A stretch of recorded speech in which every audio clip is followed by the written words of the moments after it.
Bismillah, alhamdulillah kita bisa bertemu kembali dalam keadaan sehat ya.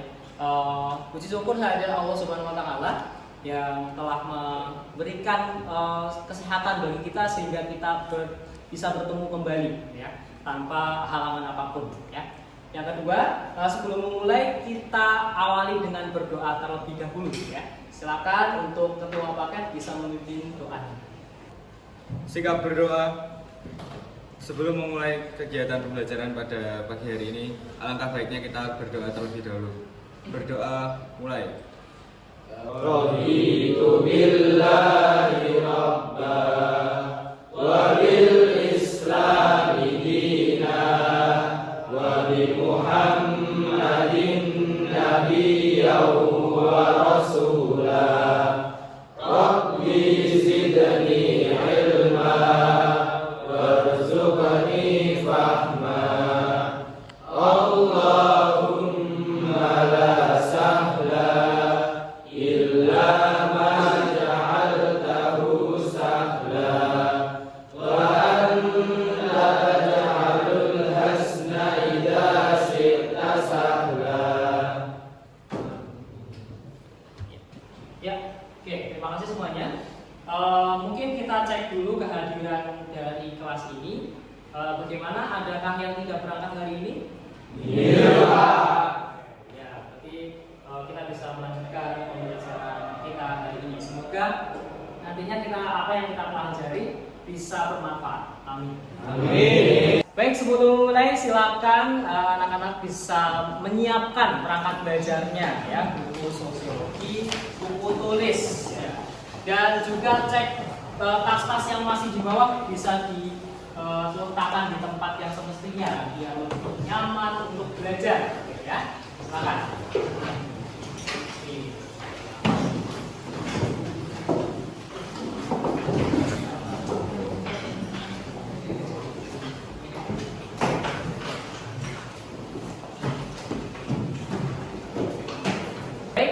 Untuk menumbuhkan semangat belajar kita hari ini, mari kita jargon seperti biasa ya, sosiologi ya. Kita jargon dari ucapan selamat pagi. Selamat pagi murid-muridku semua. Pagi. Selamat pagi murid-muridku semua. Pagi. Selamat pagi muridku. Selamat pagi guruku. Apa kabar hari ini muridku? Baik, sehat, semangat. Tetap semangat. Allahu Akbar. Oke, kita dilanjutkan seperti biasa. Kita akan menyanyikan lagu jargon sosiologi ya. Yang judulnya kakek moyangku. 1, 2, 3. Kakek moyangku seorang pemikir, teori-teori ia kembangkan. Mas Rebel Emil itu tokohnya, jadi solusi masalah kita. Walau beda suku, ras dan budaya, namun kita tetap keluarga. Belajar bersama untuk satu tujuan. Di sini kita bersama-sama. Lagu ini lagunya sosiologi. Bersama kita solidarity. Hebat berpotensi, siap beraksi. Sosiologi tetap di hati.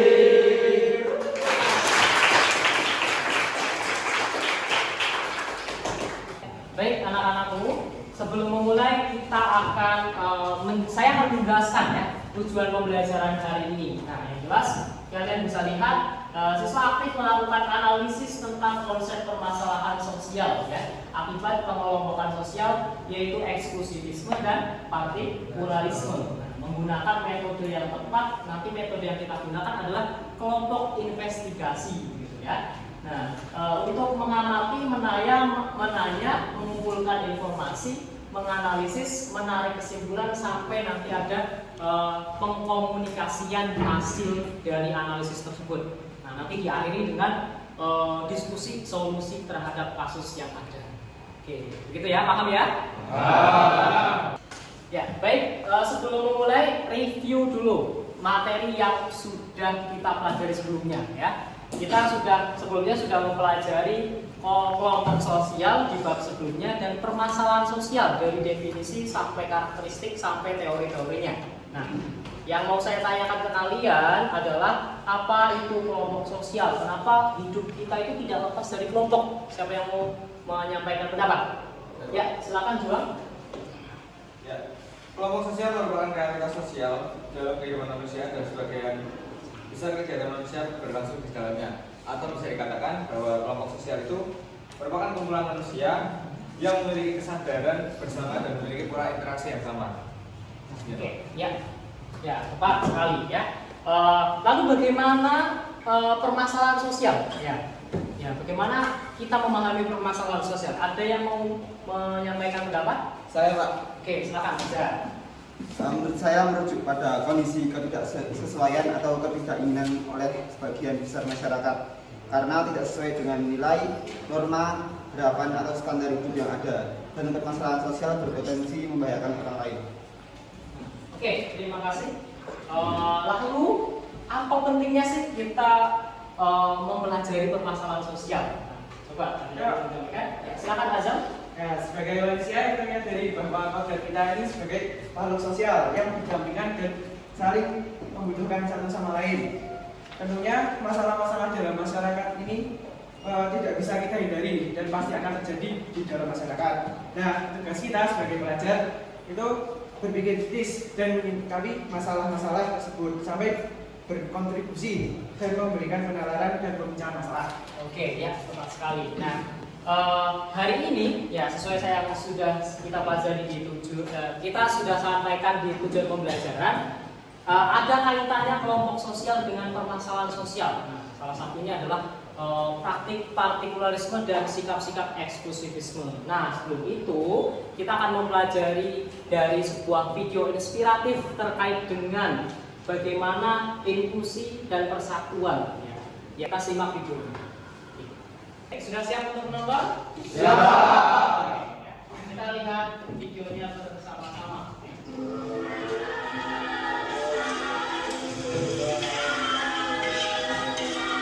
Singapura itu ada migrasi, dari Indonesia masih dominasi. Tapi untuk kenalan nama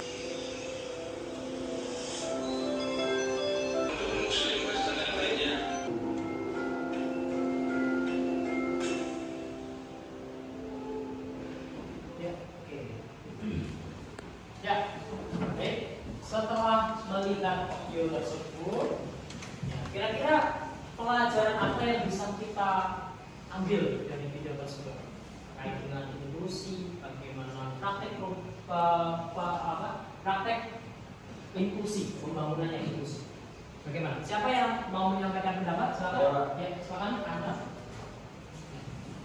Menurut saya, pelajaran yang bisa kita peroleh adalah pentingnya menjaga kerukunan antar umat beragama. Apalagi pada video tersebut diinfokan bahwa di Tambora banyak kedatangan para pendatang dari Bali yang memang memiliki latar belakang etnis dan agama yang berbeda. Mayoritas Muslim di Tambora dan penduduk pendatang menjadi minoritas yang beragama Hindu. Oke, lalu ada yang mau menambahkan? Ya, silakan Bapak. Izin menambahkan, menurut saya jika kelompok di sana bersifat eksklusif, mungkin akan terjadi yang namanya sikap arogan dan sentimen terhadap antar agama yang ujung-ujungnya nanti akan menimbulkan konflik antar kelompok. Sekian. Oke, baik. Adakah yang mau menambahkan lagi satu penyampaian lagi mungkin? Oh ya, silakan. Saya izin melengkapi, menurut saya tindakan pemerintah di daerah tersebut yang membuat sekolah kepemimpinan yang inklusif pada kedua kelompok tersebut, akhirnya mereka menjadi semakin terbuka satu sama lain, tidak saling curiga dan bisa mencegah konflik yang ada di sana. Oke, baik. Nah, kita sudah memahaminya ya, bahwa kita itu hidup di masyarakat yang multikultural. Otomatis kita hidup dalam masyarakat yang berbeda-beda, baik suku dan agama. Nah, bagaimana tugas kita untuk saling hidup bersama seperti tadi ya, yang ada di video, yaitu inklusi pada sekolah kepemimpinan begitu ya. Nah, itu berkaitan sama materi kita yaitu eksklusivisme. Nah, oke, baik. Nanti setelah ini kita akan masuk ke kegiatan inti, yaitu adanya kegiatan investigasi kelompok. Nah, sebelum itu kita bagi dulu kelas kita menjadi 4 kelompok, 5 kelompok ya, 5 kelompok dengan isi satu kelompok itu 5 orang, gitu ya. Oke, baik. Kita akan bagi kelompok secara acak ya. Kita akan bagi kelompok secara acak lewat pembagian kelompok ya, website pembagian kelompok secara online, gitu ya. Sesuaikan dengan absen, nomor absennya, gitu ya. Nah, bisa kita lihat begini ya. Tim 1 atau kelompok 1 dari absen 17, 3, 2, 6, dan 16. Kelompok 2, 1, 15, 7, 24, dan 14. Kelompok akhir 20, 21, 11, dan absen ke 9 ya. Nanti silakan setelah ini bisa berkumpul dengan kelompoknya masing-masing. Silakan nanti per kelompok buatlah bangkunya dirapatkan, dibikin kontak gitu ya. Nanti kalian bisa mulai berdiskusi di kelompok masing-masing. Ya, oke, silakan.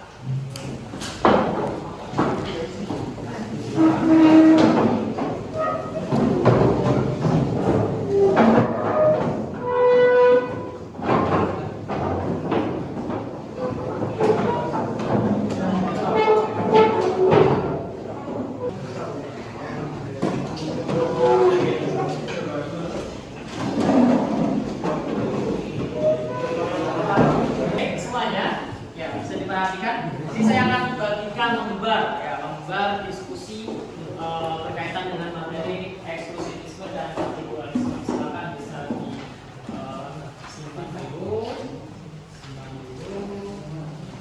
Ini belakang. Oke, tolong. Ya. Nah, silakan kalian carilah ya informasi di tabel awal ya. Ini ada kriteria, contoh eksklusivisme dan contoh partikulisme, dan di bagian tabel akhir ada sumber datanya ya. Silakan kalian carilah informasi berkaitan hal tersebut, diisi di tabel tersebut. Nah, perangkat yang kalian gunakan adalah laptop ya. Silakan bisa diambil satu kelompok, satu laptop. Silakan.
Memiliki kemungkinan menjadi sumber konflik karena cenderung mementingkan kepentingan pribadi atau kelompok sendiri daripada kepentingan umum atau publik. Eksklusivisme. Oh iya, sifatnya mirip lah, mirip.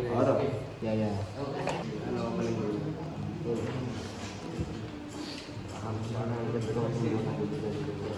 Baik anak-anak, sudahkah mencari informasinya? Sudah? Baik, ya. Sekarang tahap pemaparannya. Ya, silakan contoh M-nya bisa disampaikan disampaikan. Ya. Kelompok mana yang mau menyampaikan? Oke, ya silakan kelompok Ya, satu. hasil dari pencarian kami yang kriterianya di lingkungan sekolah, contoh eksklusivisme yang pertama, anak dari keluarga kaya akan memisahkan diri dengan anak dari keluarga miskin. Lalu contoh yang partikularisme, ketua kelas terpilih karena merupakan anak salah satu guru di sekolah tersebut. Nah, sumber datanya ini kami temukan dari kelas kita. Oke, ya. Ya, ada lagi kelompok yang sudah? Oke, ya silakan kelompok 2. Ya. Contoh kriteria di lingkungan kedaerahan. Contoh eksklusivisme. Suku terpencil yang memisahkan dirinya agar adat istiadatnya tidak berubah.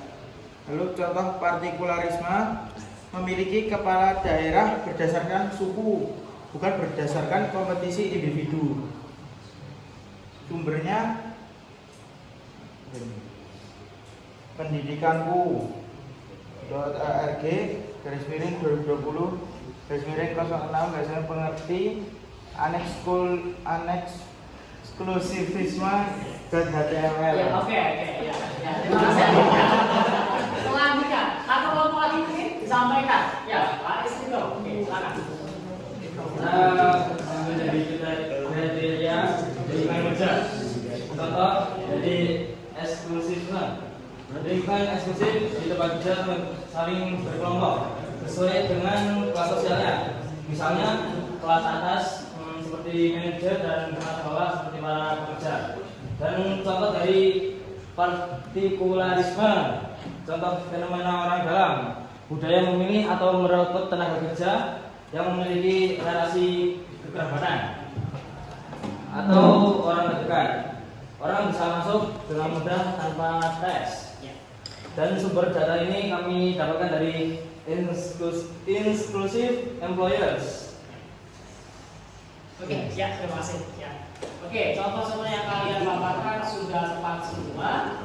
Dan setelah ini saya akan tampilkan ya, sebuah tugas investigasi kelompok. Nah, silakan buka lembar tabel yang kedua. Ya, itu ada lembarnya. Silakan kalian perhatikan. Ya. Untuk pertemuan kali ini, silakan kalian rencanakanlah sebuah investigasi ya terkait waktu pelaksanaan, tempat pelaksanaan, objek investigasinya siapa, peralatan yang dibutuhkan itu apa, strategi yang dilakukan itu apa. Nanti kalian deskripsikanlah pada tabel yang terakhir ya. Nah, setelah selesai menginvestigasi, pertemuan selanjutnya kalian paparkan dalam sebuah tugas ya. Tugasnya itu bisa berupa produk yaitu mind mapping ya, infografis ya, poster atau sebagainya. Terserah bisa disesuaikan dengan kesepakatan kelompok masing-masing. Bisa dibahas sepakati? Sebenarnya kalian bisa cari ya, bisa dari wawancara langsung, kalian bisa cari di lab komputer di internet, kalian bisa cari di buku, di perpustakaan dan sumber-sumber lainnya ya. Begitu. Ada pertanyaan? Ya. Bisa dipahami ya? Oke. Ya, silakan kalian rencanakan dulu tabel yang atas ya. Silakan kalian isi.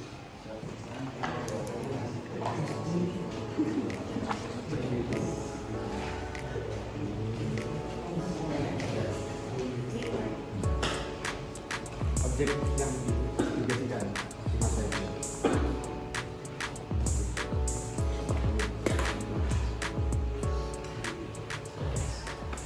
Baik, silakan bisa disampaikan ya perencanaan yang sudah kalian buat. Ya. Dari kelompok 1, silakan. Ya. Silakan Mas. Ya, kelompok kami akan mendeskripsikan waktu pelaksanaannya, yang dimana itu akan pelaksanaannya hari Jumat tanggal 11 Oktober 2024. Terus lalu tempat pelaksanaannya di Kompleks SMA Islam Fikri. Objek investigasinya kelompok pertemanan sebaya. Peralatan yang dibutuhkannya yaitu alat tulis dan strategi yang dilakukannya melalui wawancara. Oke, baik. Selanjutnya kelompok 2 bisa disampaikan.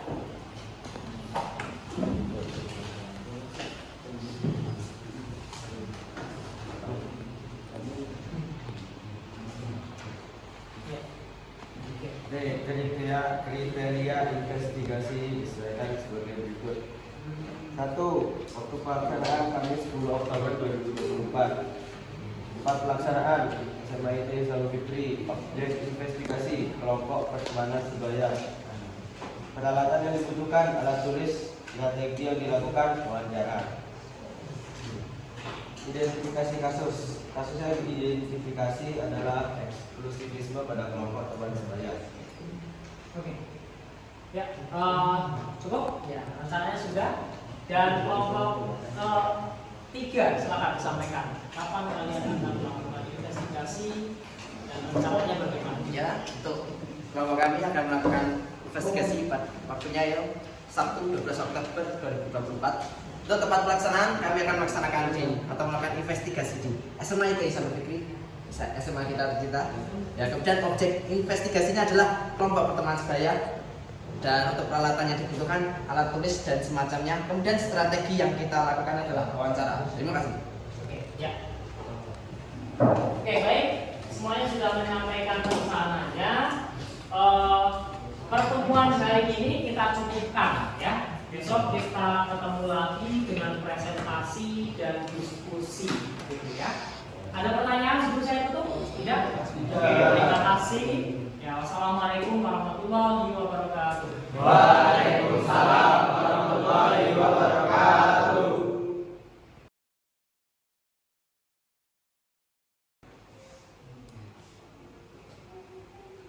Assalamualaikum. Waalaikumsalam. Kita masuk ke pertemuan kedua. Ya, hari ini kegiatan kita adalah untuk mempresentasikan hasil investigasi kalian. Nah, setelah nanti prakteknya adalah per tema. Misalkan kita membahas eksklusivisme, semuanya kita bahas. Nanti pembahasan diskusi terkait dengan solusinya. Ya, setelah itu berarti tema yang kedua yaitu artikulasi, gitu ya. Sudah siap semua tugasnya? Siap. Oke, kita masuk ke presentasi. Ya, kita akan awali dengan presentasi kelompok ya. Kelompok 1 dan 2 yang sudah selesai menginvestigasi terkait dengan eksklusivisme. Silakan bagi kelompok 1 untuk menyampaikan pendapat hasilnya. Silakan. Ya, ini kasus yang kami identifikasi yaitu tentang eksklusivisme pada kelompok teman sebaya. Nah, aspeknya yaitu pergaulan yang eksklusif pada anak-anak orang kaya. Lalu di sini kami menemukan di sekitar kita bahwa ada kelompok-kelompok yang disebut sebagai gengsi kaya yang hanya mau berteman dengan orang-orang kaya. Kami menyadari kalau kelompok pertemanan itu suatu hal yang wajar bagi kita sebagai seorang pelajar dan juga remaja. Namun jika kelompok tersebut memiliki anggapan yang arogan dan tidak mau menerima sesama, maka besar kemungkinan akan dapat menyebabkan permasalahan. Lalu dampaknya kami rasa akan banyak terjadi permasalahan jika kelompok ini tetap ada. Misalnya menjadikan kelompok lain sebagai alat menunjukkan kekuasaannya, intimidasi atau paksaan kepada kelompok lain. Oke, baik. Dari kelompok 2, silakan disampaikan hasil investigasinya. Pertama, aspek yang diidentifikasi pergaulan yang eksklusif pada kelompok yang memiliki hobi anime dan Jepangan. Hasil diskusi kami yang kami identifikasi adalah kami menemukan di sekitar kita bahwa ada kelompok-kelompok pecinta Jepang. Biasanya diidentifikasi sebagai anak-anak yang kegemarannya hobi, yaitu suka menonton anime, gambar yang berbau anime, kartun, komik Jepang, lagu Jepang, kultur dan bahasa Jepang. Berdasarkan hasil wawancara kami, kelompok ini cenderung memisahkan diri dari kelompok lain. Mereka lebih nyaman berinteraksi dengan teman-temannya yang hobi. Kami menyadari bahwa hobi seperti ini tidak masalah. Namun jika kelompok tersebut memiliki tertutup dari kelompok lain, kami rasa itu akan menimbulkan masalah seperti kecurigaan, stereotip dan yang buruk ke mereka dan diskriminasi. Dampaknya adalah kami rasa akan banyak terjadi permasalahan jika kelompok seperti ini tetap ada. Misalnya akan ada anggapan atau stereotip yang negatif ke kelompok mereka, yang mungkin nanti akan melahirkan diskriminasi atau bahkan sampai perundungan. Ya, oke. Setelah kita melihat, ya, mendengarkan penjelasan dari dua kelompok, satu dan dua, ya, bagaimana, adakah tanggapan solusi yang tepat kita diskusikan bersama-sama? Mungkin dari kelompok yang belum menyampaikan pendapatnya, dari kelompok 3 dan kelompok 4, silakan sampaikan. Ya, silakan. Fatan. Solusinya adalah mencoba membangun dengan orang lain yang lebih berbedaan dengan kita, sehingga akan timbul sikap yang tidak menerapkan spirit terhadap orang lain dan tidak menganggap kelompok sendiri paling baik dan paling benar. Mungkin caranya dengan kegiatan belajar bersama atau bekerjasama dalam berbagai macam tugas. Oke. Ada pendapat lain untuk menambahkan solusinya? Silakan. Ya. Jadi kami menyampaikan pendapat dari tugas kelompok saya. Yang paling penting yaitu adalah intinya mengembangkan pola pikir atau mindset sebagai sesama pelajar. Ya, ibaratnya kita ini di sekolah sama-sama belajar. Tentunya kita tidak boleh merendahkan orang lain. Dikarenakan misalkan dalam kondisi kaya harusnya lebih memahami perbedaan orang di sekitarnya, atau misalnya di sini mengambil kelompok pecinta anime yang harus mulai terbuka lagi dengan orang lain. Jadi ibaratnya kita memiliki sifat terbuka, inklusivisme untuk semua kalangan agar bisa terbentuk sebuah solidaritas yang kuat. Sekian. Oke, ya. Ada lagi yang mau menambahkan? Ya, silakan. Baik, izin menambahkan, jadi kita harus menumbuhkan sikap toleransi. Kalau ada saling menghargai perbedaan dan keberagaman. Ya, mungkin itu dari saya. Oke, ya. Ada lagi? Terakhir. Oke, dari Isan. Menurut saya menjalin relasi dan interaksi yang banyak dengan berbagai orang, bukan hanya dengan kelompok sendiri. Menurut saya melakukan kolaborasi sistem pengelompokan dan pergaulan bisa dilakukan oleh sekolah. Oke, ya, baik. Ada poin-poin penting yang perlu kita catat ya di sini ya. Yang pertama tadi saya mencatat harus bisa membaur ya. Membaur ya dengan orang lain ya. Tadi disampaikan oleh Haris ya, kita harus inklusi ya, inklusi pada kelompok lain. Nah, yang kedua itu adalah mengembangkan pola pikir yang apa? Yang mindset ya, mindsetnya itu sesama pelajar. Nah, begitu ya. Yang ketiga itu menumbuhkan sikap toleransi. Yang keempat adalah menjalin relasi. Nah, kira-kira solusi-solusi inilah yang bisa kita terapkan sebagai bentuk bentuk solusi bagi kasus-kasus yang telah diinvestigasi berkaitan dengan eksklusivisme di lingkungan sekitar kita. Nah, selanjutnya kita masuk ke pembahasan partikularisme. Ya, kelompok partikularisme bisa menyampaikan pendapatnya. Kelompok partikularisme, ya, bisa disampaikan? Di sini kami mengidentifikasi tentang partikularisme pemilihan ketua organisasi. Aspek yang kami identifikasi yaitu praktek orang dalam pencalonan ketua organisasi.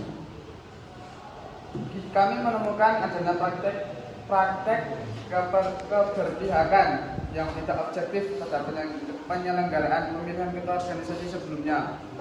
Berdasarkan temuan kami, ada anggota ketua organisasi yang mau purna, mau regenerasi, mengusulkan salah satu orang terdekatnya. Permasalahannya, penentuan ini tidak didasarkan pada keterampilan atau kriteria sebagai calon kandidat. Penentuan ini juga tidak didasarkan pada keputusan musyawarah anggota. Hal ini menyalahi aturan pencalonan kandidat. Dampaknya, tindakan ini akan menimbulkan kecemburuan terhadap orang lain yang memiliki keinginan keterampilan, dan kesesuaian diri sebagai calon kandidat ketua organisasi.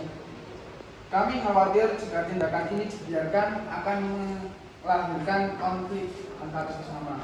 Oke, baik. Ya. Terima kasih pemaparan investigasi yang berkaitan dengan partikulalisme di lingkungan sekitar. Nah, mungkin sampaikanlah solusi ya yang dari kelompok 1 dan kelompok 2 ya untuk menyampaikan solusinya ya. Silakan dari kelompok 1 ada yang mau menyampaikan solusinya. Saya Pak. Ya, silakan. Ya, izin memaparkan pencegahannya. Menurut saya kita sebagai anggota organisasi harus memperkuat ikatan dan nilai kebersamaan dan membuka ruang partisipasi untuk setiap anggota mengedepankan kepentingan bersama. Oke, kelompok 1 sudah menyampaikan pendapatnya. Baik, kelompok 2 silakan. Saya mendapatkan dari sisi penanggulangan, yaitu memberikan sanksi kepada orang yang melakukan seperti hanya dicabut sebagai anggota organisasi atau sertifikatnya ditahan sementara oleh pembina. Oke, baik. Nah, di sini ada 2 solusi yang kita temukan. Yang pertama, pencegahan ya. Pencegahannya yaitu tadi berdasarkan pendapat yang saya tulis dari penyampaian dari Azhar itu adalah harus memperkuat ikatan, ya. Memperkuat ikatan dan nilai bersama ya, membuka ruang partisipasi kepada setiap anggota organisasi. Nah, yang kedua di sini adalah penanggulangan ya, penanggulangan dari pihak-pihak pembina organisasi, seperti salah satunya adalah penahanan sertifikat organisasi ya. Dan juga ada hak organisasinya dicabut. Nah, kira-kira seperti ini ya solusi yang bisa kita pahami bersama untuk mengatasi partikularisme yang ada di lingkungan sekitar kita. Nah, oke, terima kasih. Terima kasih solusi-solusi yang kalian paparkan di diskusi. Semoga ini bisa kita buat sebagai implikasi terhadap kegiatan kita selama sehari-hari dalam mengatasi masalah-masalah dari eksklusivisme maupun partikularisme. Nah, oke. Masuk ke kegiatan penutup ya. Di sini kita merefleksikan ya, bagaimana apakah yang bisa kita pelajari dari kegiatan investigasi seperti ini. Ada yang mau menyampaikan pendapat? Silakan. Saya Pak. Ya, silakan. Luci. Nah, di sini saya jadi memiliki pengalaman untuk melakukan wawancara dengan tingkat organisasi. Selain itu juga saya juga ingin tahu pentingnya menginvestigasi sebuah kasus agar tahu permasalahannya. Oke, baik. Ada lagi yang mau menyampaikan? Ya, silakan Haris. Alhamdulillah, di sini saya memiliki pengalaman dengan menganalisis sebuah kasus bagaimana cara mencari data-data pendukung dan merumuskannya menjadi sebuah investigasi yang kami presentasikan ke kelompok kami. Ya, sekian. Oke, baik semuanya. Pelajaran sosiologi hari ini sudah selesai. Alhamdulillah. Semoga apa yang kita pelajari metode investigasi ini tidak hanya kita pelajari dari konsepnya saja, tapi pengaktualisasian dalam kehidupan kalian nanti kelak. Ya, semoga bermanfaat. Amin. Ya, baik. Mari kita akhiri pelajaran hari ini dengan membaca doa kafaratul majelis bersama-sama. Alhamdulillahirabbil alamin. Subhanallahumma wa bihamdika asyhadu an la ilaha illa anta astaghfiruka wa atubu ilaik. Oke, terima kasih semuanya. Semoga bermanfaat. Saya akhiri. Assalamualaikum warahmatullahi wabarakatuh. Waalaikumsalam.